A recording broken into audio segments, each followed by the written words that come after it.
Anyway, John G. Wendell convinced his 5 sisters, or 5 of his 6 sisters, not to marry. When, I think it was, is the name up there? Ella. When Ella actually died, she left, and she had no one to leave it to apart from a poodle, and that wasn't even in the will. She left $100 million, and that's back in 1931. The amazing thing is that when they discovered her, they found that she had just one dress that she'd made 25 years before. So for all the money that she'd got, $100 million, she just had the one dress that she had. They lived like paupers for all those years. And when they died, well, their money just got, well, in fact, there was something like 3,000 people that claimed to be related to the family. You know what they say, where there's a will, there's relatives. Anyway, money is a great servant, and the Bible puts it in these terms, but money is an extremely bad master. And the problem is that many people are mastered by their money. When James starts this little passage, and if you've just read it, it's kind of hard-hitting, it's very stern and direct. When he starts this little passage with the words, "Now, listen," he's actually breaking from what he said before, and he's concentrating on speaking. Well, he introduces a new topic, and he speaks really to a new group of people. The people he's now speaking to are the rich landowners. And that comes out as you go through the passage. And apparently, historically, up to AD 70, the fall of Jerusalem, what was happening in the land of Jerusalem is that more and more small farmers with their little plots of land were being put out of business, and more rich landowners were appearing on the scene. And these small farmers would lose their land, and the rich landowners would buy their land, and then the only job for the small farmers was to work, sometimes in very poor conditions with poor wages, for the rich landowners. What was happening? The rich were getting richer, and the poor were getting poorer. I think we see that in our world today as well, don't we? So when he says in verse 1, "Now listen, you rich people, weep and wail because of the misery that is coming to you," he's dealing with a social issue. And he's talking with people in the church. There are these rich people in the church who've probably become Christians through hearing the message, and it's spreading like wildfire. But these people who are in the church are also incredibly rich. And he's pointing out to them that you need to realize that if you're in this state of being rich, you have responsibilities. And when he says weep and wail, he's talking about real torment and anguish. He's talking about really be upset, be destroyed by the situation that you're in. Now, you could say, hold on, is he just talking to the rich people, the super rich people in the church? Well, he is. But he's also giving perspective to everybody else who is listening. So the rich people are meant to be shocked by these verses. And the poor people in the church who have nothing, instead of looking on the rich people with envy, they're meant to recognize spiritually these rich people are in a dire situation. In effect, James is saying, don't envy the rich because they often come to a miserable end. And that's what he's saying. Now, it's worth noting, and you've got to take the consistency of the whole Bible, it's worth noting the Bible is not against riches. Job was a rich man. Abraham was a rich man. God is not against riches, but he is against that thirst, that love, that hunger, that desire for riches. And one of the probably the most misquoted verses in the Bible is when people say that money is the root of all evil. The Bible doesn't actually say that. It says the love of money. In other words, you can be really poor, but you have this love, this desire, this thirst for more money, and it drives you forward, and it becomes a driving force in your life. And then you're going to come to, it's talking in terms of coming to a miserable end. So it's worth knowing that the Bible talks about the thirst for riches, and it also talks about here particularly the abuse of riches. When you're incredibly wealthy and you abuse that wealth. So I want to bring out sort of 3 points. There's a lot more to this passage, but I want to bring out 3 points that just make us think. The first point is this: nothing destroys humble reliance on God quite like riches. Nothing destroys humble reliance on God quite like riches. In James chapter 4, James does, about the key to coming near to God and having a relationship with God. And that key is humility. We humbly come to God. We humbly present ourselves to God, not in a proud, arrogant, look at what I've done, but a humble, contrite way. And God, when we come in at humility, accepts us. He resists the proud, but he gives grace to the humble. Then James goes on to talk about boasting in chapter 4, being presumptuous, assuming that your life's yours and you can do whatever you like with it. And then he comes on to the rich who are oppressing the poor here in chapter 5. Money can so easily become the foundation for our security, our hope, our confidence, instead of God. And that's something we need to be very careful about. When we don't need to say anymore, give us our daily bread anymore, when we don't need to say that, we can stop looking to God for help. We don't need help. We can get on with ourselves, by ourselves.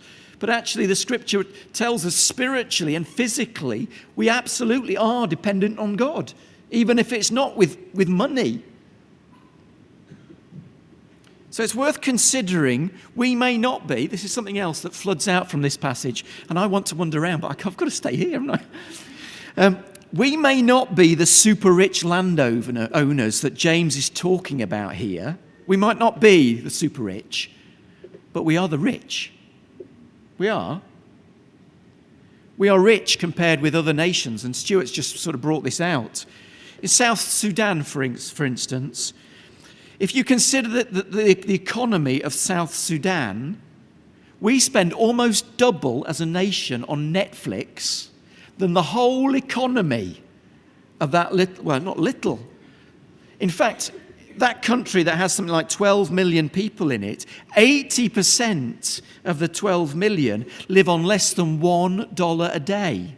That's something like, now I know it's something like 10 million people living on the equivalent of 76p. You say, oh yeah, but it's probably, food prices and everything else are probably cheaper there. Doesn't make much difference when all you've got is 76p. We are some of the richest people in the world. Plus, as well, as a nation, we should be pushing our government, shoving our government to try and ensure that we as a nation are generous to the nations around. Because very much so is it that one nation can keep another nation down.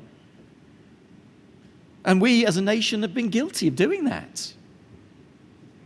I've been going through the life story of Winston Churchill. And he has this great idea that he, through the empire, actually wants to make the whole world a richer, better place. But the reality is often the empire didn't do that. So when we read these verses and we think James is talking to the super rich, just remember you may not be super rich, but you are rich. And just remember we have socially a responsibility to the world around. And when we have a bit of money, we have the chance to be generous with that. So let's look at what he says to these rich people. He picks out 4 things. He's hard-hitting, he is direct. Must have been a Yorkshire. No, anyway. This is what he says, verse 3, sorry. You've hoarded. You've hoarded your wealth. Verse 4, you've cheated your workers. Verse 5, you've been self-indulgent. Verse 6, you've murdered the innocent. Now that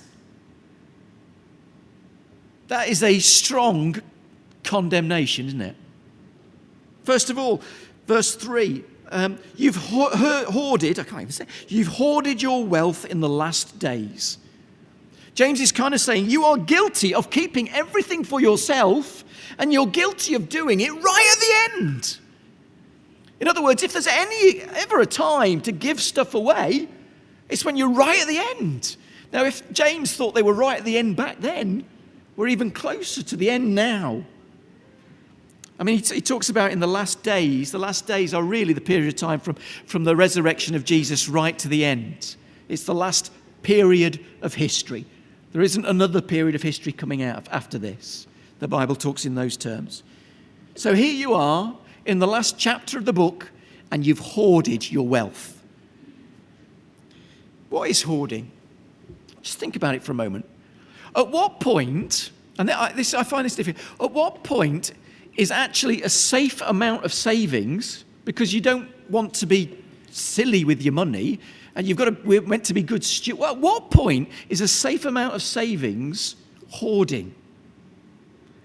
Or is it? Is it more the attitude you have with your savings that makes it hoarding? I don't know. I think people can have a little and hoard, can't they? Anyway, I think hoarding is a denial of the proper use. Christians are meant to use their money for good. So we can give. We can ethically invest.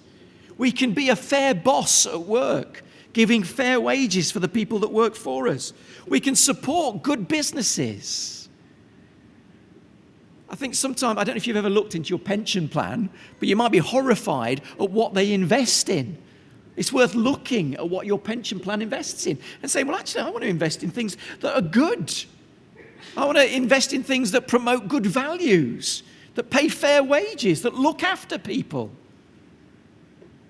I mean, it goes from buying fair trade food, isn't it? Some country is working in dire situations to put food on our tables. We can pay a little bit more. I think we need to think about those things. Hoarding shows a denial of proper use. Hoarding shows a lack of trust in God. When our security is built on what we have, we're not trusting in God anymore. Also, hoarding takes our eyes off eternity and puts our minds naturally here. Jesus said, where your treasure is, there will your heart be also. Have you noticed the way that is? The things that you treasure, your heart naturally follows after those things.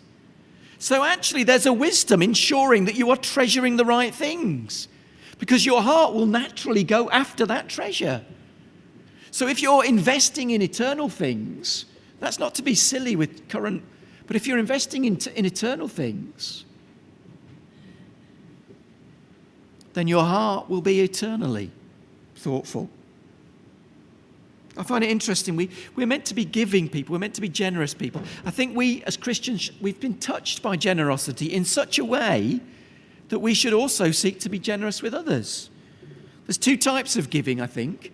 There's giving to a need, which is an act of kindness, but there's also giving to God, which is an act of worship, and they're different.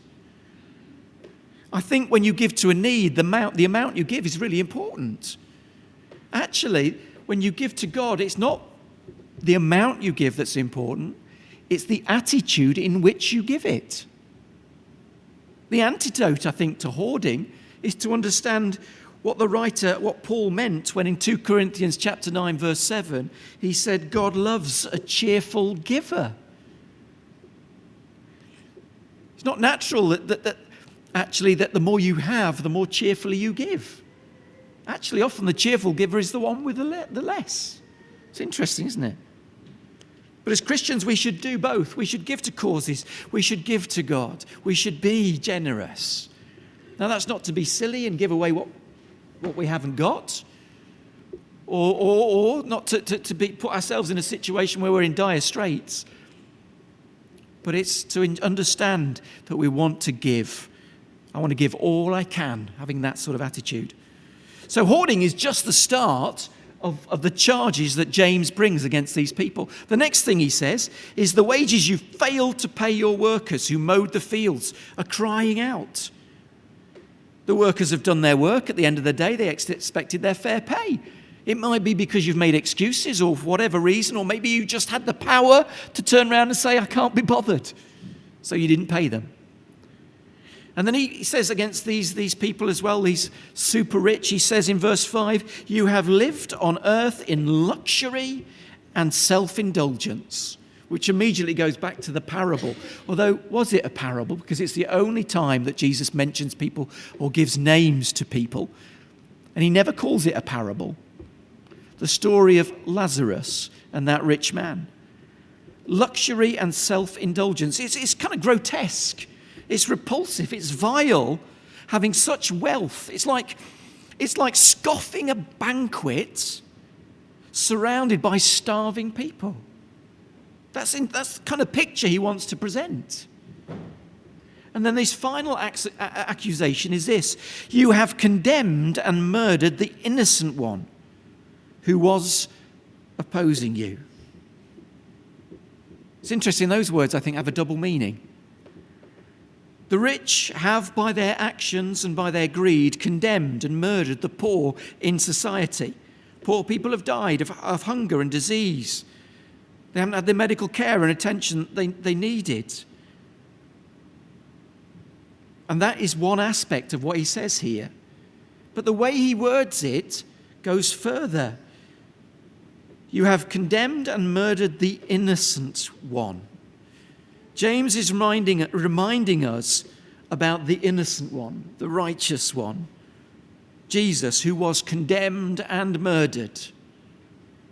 James is aiming to take us straight back to Jesus with this comment and remind us how we treat others is actually how we treat Jesus.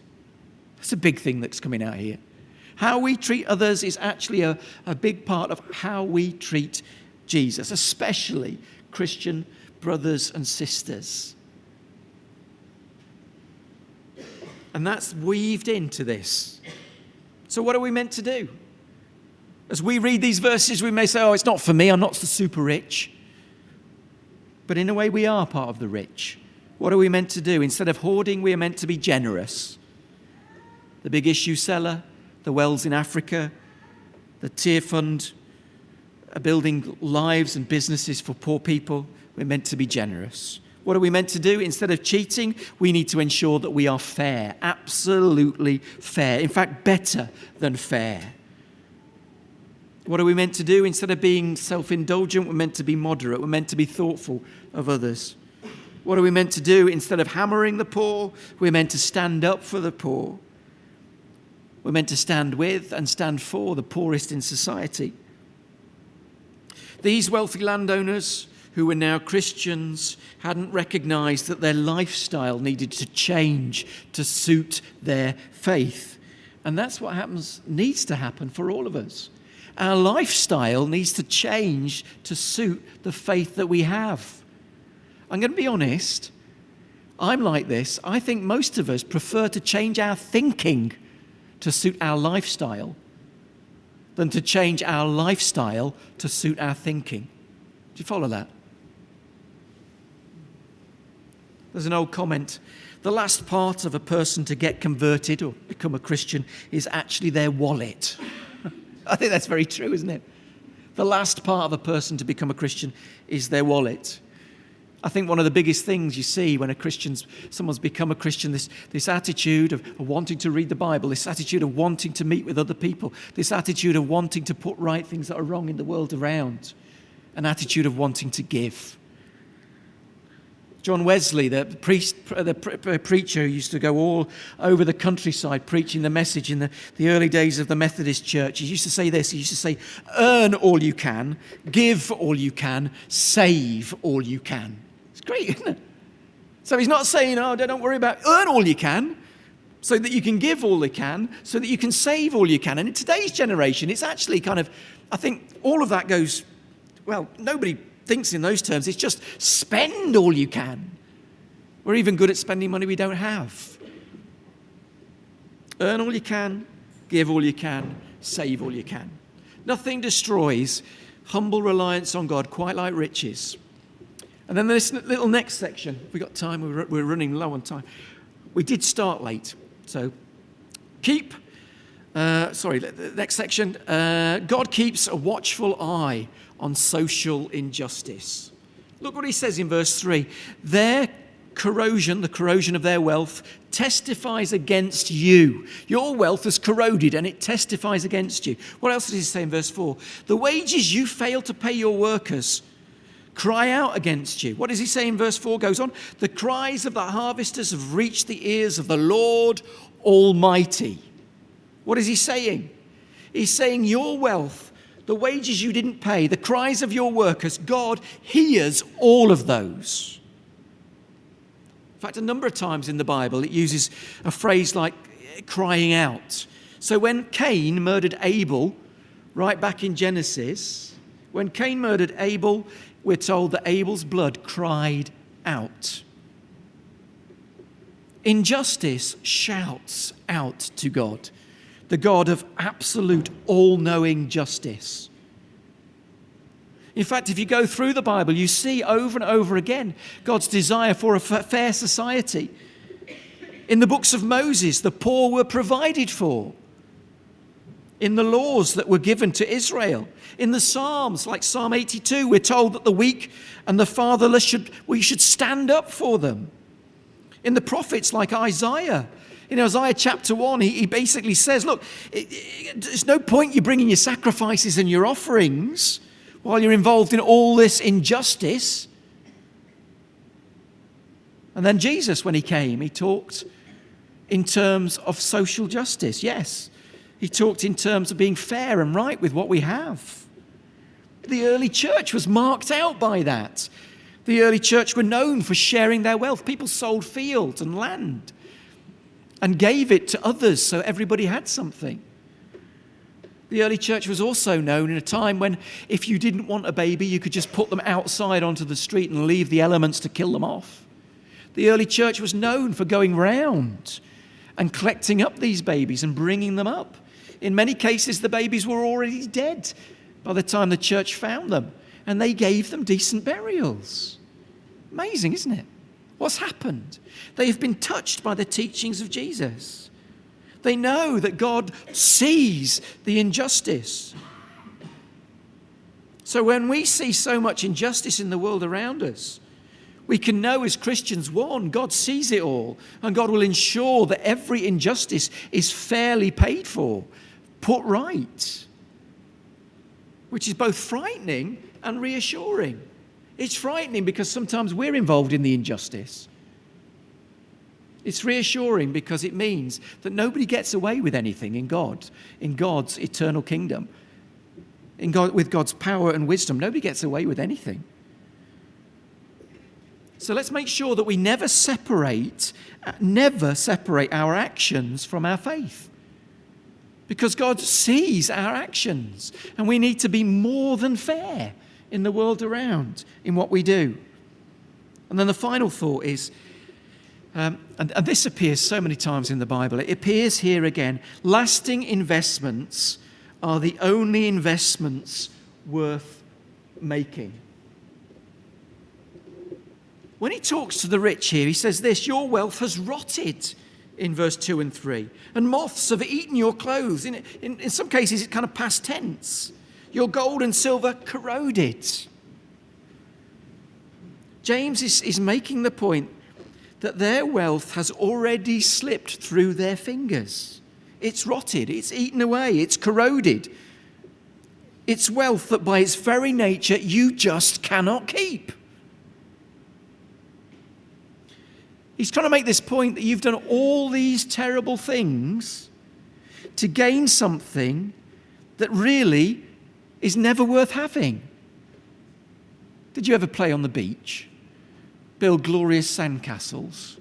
Really make a wonderful creation? And then you stood back and a wave comes in and sweeps the whole lot away. Have you ever had that?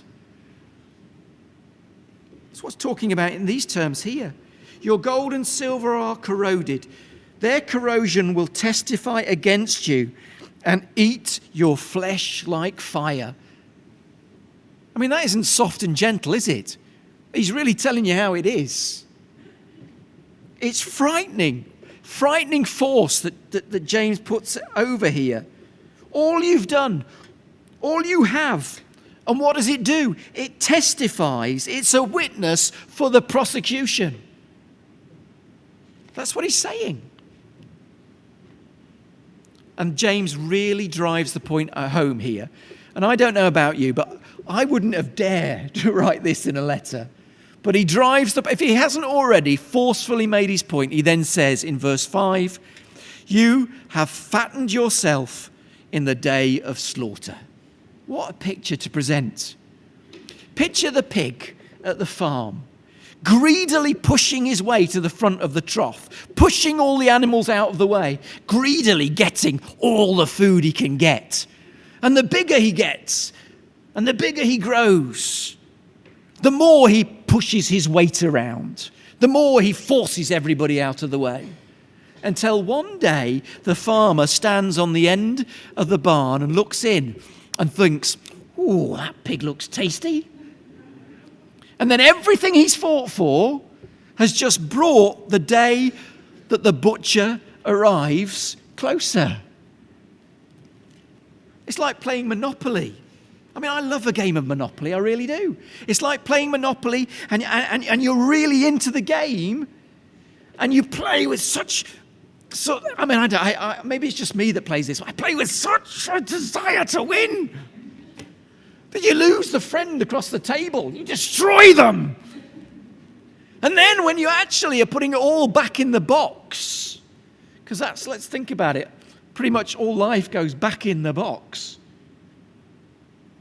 When we put it all back in the box, you think to yourself, what on earth was I playing so hard for?